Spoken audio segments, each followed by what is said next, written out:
Donc, comme vous l'avez vu, la loi 113, elle a posé 3 piliers. Donc, ce qui m'importe, c'est le pilier qui est en haut. C'est le renforcement de la transparence. Ça, c'est juste un petit rappel de ce qui s'est passé en 2015-2016 jusqu'à 2020. Ce qui importe, c'est le haut de la pyramide. C'est le renforcement de la performance publique. Donc, pour moi, la performance, c'est connu. C'est la capacité d'un organisme à atteindre un objectif. Mais de quoi on parle en tant que terme de performance au sein de la sphère publique? Donc pour nous, la LOF définit la performance publique comme étant l'atteinte des objectifs en termes d'efficacité socio-économique, efficience et qualité de service. Donc qu'est-ce qu'on voit là? On voit le concept dans sa largeur, la performance. La performance en termes d'atteinte d'objectifs, résultats attendus.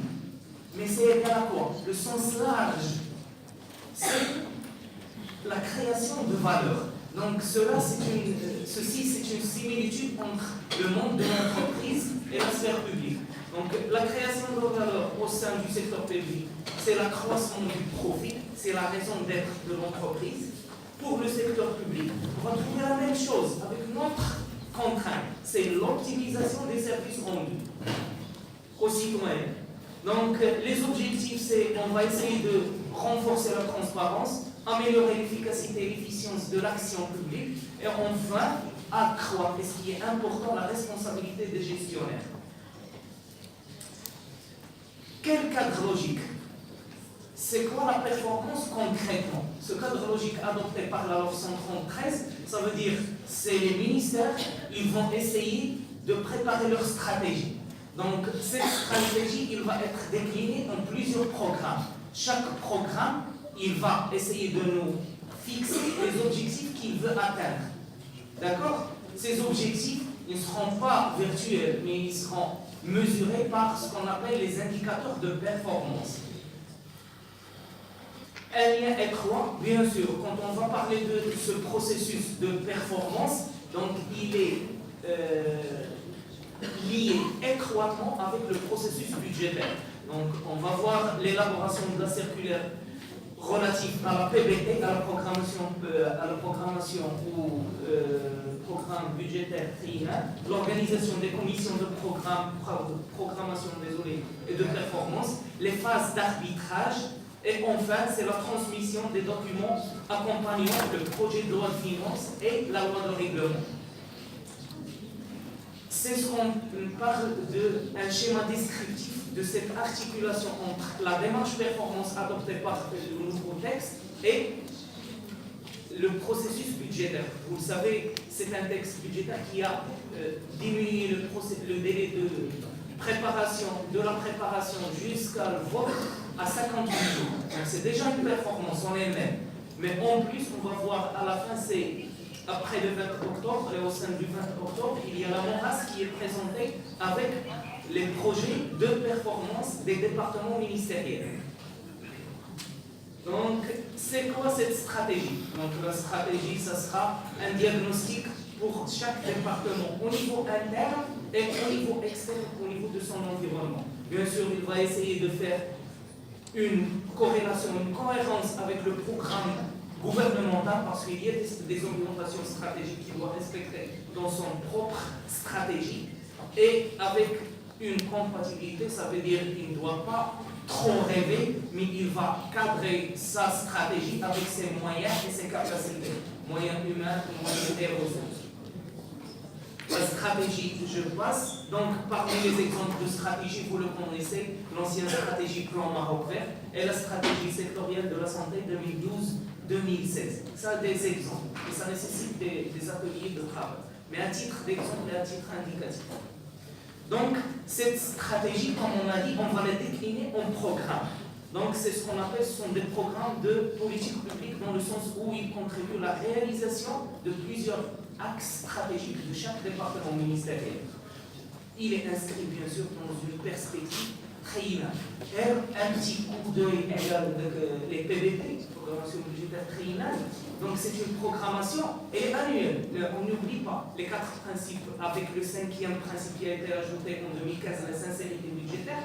Les 4 principes qui est c'est l'annualité. Donc cette annualité, elle est là, elle est respectée. Mais qu'est-ce qui a changé? Ça veut dire que c'est une programmation triennale, glissante, mais qui est annuellement actualisée. La première année, ce sont des chiffres qui sont exacts. Mais deuxième et troisième année, ce sont des chiffres à titre indicatif. Donc, il me reste 2 minutes et je n'ai pas encore... donc je passe, il va y avoir une dimension budgétaire managérielle et une dimension relative à la performance de l'action publique. Ça, ce sont des exemples de programmes. Je passe la fixation des objectifs. Donc il faut que l'objectif soit minimum, il y a 1 à 3 objectifs par programme. Ils doivent être clairs, calés sur le budget triennal, facile, non trop facile et non trop difficile pour être casé sur les orientations stratégiques du ministère. L'objectif doit être l'efficacité socio-économique, l'efficience et de qualité de service. Je passe l'identification des indicateurs, donc ils doivent être pertinents, compréhensibles et fiables. Je passe la présentation des BDP. Donc ces programmes de performance, je vous ai présenté une illustration sur le ministère, le programme. Donc l'architecture de ce projet, il va y avoir une présentation de la stratégie, des crédits des programmes, et le deuxième partie, il va y avoir la présentation des programmes, la fixation des objectifs, des indicateurs et détermination des responsables qui vont assurer la responsabilité de suivre la gestion d'exécution de ce programme. Donc, je passe, il y a un dialogue de gestion, bien sûr. Ça veut dire qu'on va préparer au sein du ministère ce programme, on va le discuter, il va y avoir un dialogue avec la direction du budget, et enfin, c'est le ministère des Finances qui va consolider tous les projets de rapport performance. Désolé, je vais sauter. Enfin, je parle, c'est le dernier point pour terminer, c'est la consécration du principe de reddition de comptes. Il a été constitutionnalisé en tant que principe et il a été détaillé au sein du texte de 133. Maintenant, c'est en contrepartie de l'engagement, le département, il va s'engager sur des prévisions, mais il va assumer sa responsabilité. À la fin, ça veut dire qu'il va préparer ce qu'on appelle les rapports de performance qui vont accompagner la loi de règlement à la fin.